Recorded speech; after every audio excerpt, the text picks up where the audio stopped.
बिस्मिल्लाहिर्रहमानिर्रहीम। अस्सलाम वालेकुम नाज़रीन, आप यूट्यूब चैनल देख रहे हैं। मैं इमरान खान हूँ। ये जनाब नवाज शरीफ साहब जब मदद कार्ड इस्तेमाल किया करते थे तब ये जायज़ हुआ करता था। एक और ज़रा आप देखें, 20 माह की अंधेर नगरी में भारत के यार, इसराइल के वफादार, पीपल्स पार्टी के गमख्वार, वाशिंगटन में बेनज़ीर भुट्टो के लिए लॉबी करने वाला मार्क सीगल कौन है? यहूदी। ये नवाज शरीफ साहब छुपवा रहे हैं। मेरा वोट पाकिस्तान में होता बेनज़ीर को देता, सलमान रुश्दी। ये नवाज शरीफ साहब छुपवा रहे हैं खबरें। पीपल्स पार्टी की हमायत में अमरीकी इमदाद बंद कराने की धमकी देने वाला कांग्रेसमैन स्टीफन सोलार्स यहूदी। यानी ये इस तरीके से यहूदी कार्ड बेनज़ीर के खिलाफ भी इस्तेमाल करते थे। अभी हाल ही में इन्होंने ये सारे कार्ड इमरान खान के खिलाफ भी इस्तेमाल किए। कुछ अर्सा पहले जब इमरान खान साहब को गोलियां लगी तो एक मजहबी जनूनी ने मारी, लेकिन उससे पहले PMLN ने एक भरपूर प्रोपेगेंडा किया और तौहीन तक के इल्ज़ामात, तौहीन मजहब के इल्ज़ामात इमरान खान साहब पे लगा दिए। हत्ता के पाकिस्तान के नेशनल टेलीविज़न के ऊपर वो चीज़ें चलाई गई। एक भरपूर कंपेन इमरान खान के खिलाफ लॉन्च की गई, जिसमें कुछ बदकिस्मती से सहाफ़ियों को भी हिस्सा बनाया गया और फिर इमरान खान साहब को गोलियां मारी गई। ये वो वाहिद आदमी है जो बच गया है। मैं एक बात आपको बताता हूँ, आज तक पाकिस्तान में जिसको भी मारने का फैसला किया गया वो मर गया।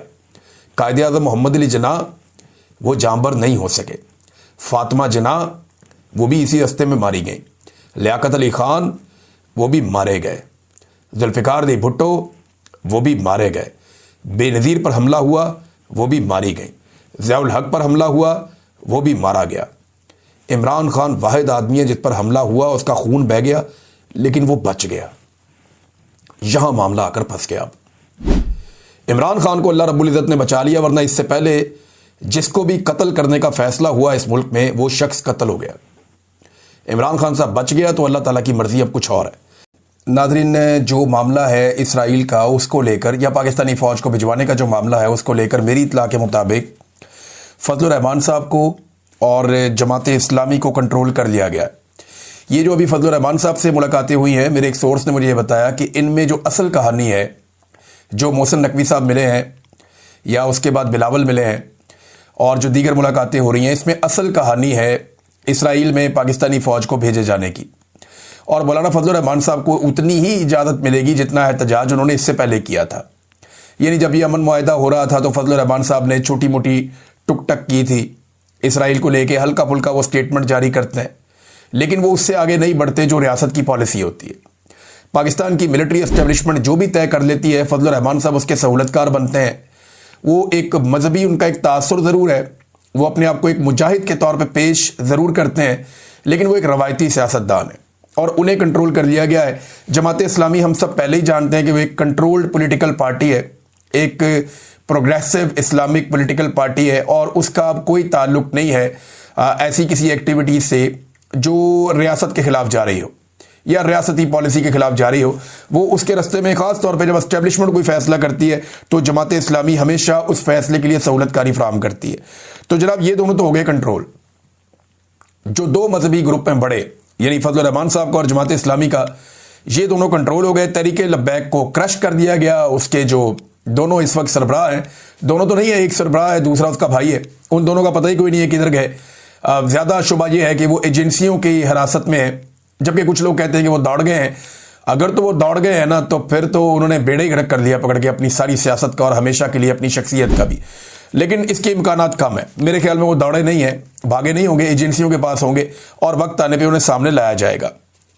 बाकी जो मौलवी बच गए हैं पीछे, जो मजहबी लोग बच गए हैं, उनकी तनख्वाहें लगा दी गई हैं हुकूमत पंजाब की जानिब से और उनको पैसा मिलेगा हर महीने। और मौलवियों का जो एक ग्रुप है उसको बुलाकर मरीम नवाज साहिबा ने मुलाकात भी की है, क्योंकि उनके लिए डबल प्रॉब्लम है ना। एक तो अब मौलवियों को राज़ी रखना है, जो कुछ भी पाकिस्तान की रियासत करने जा रही है तो उसके खिलाफ कोई मौलवी इकट्ठे होकर कोई बयानिया ना बना ले या कोई ऐसी बात ना करें। तो नंबर एक तो उनको पैसा वैसा भी लगा दिया है, अब उनको पैसे मिला करेंगे महाना, जो बड़ी अच्छी बात है। इससे पहले खैबर पख्तूनख्वा ने ये काम बहुत पहले शुरू किया था।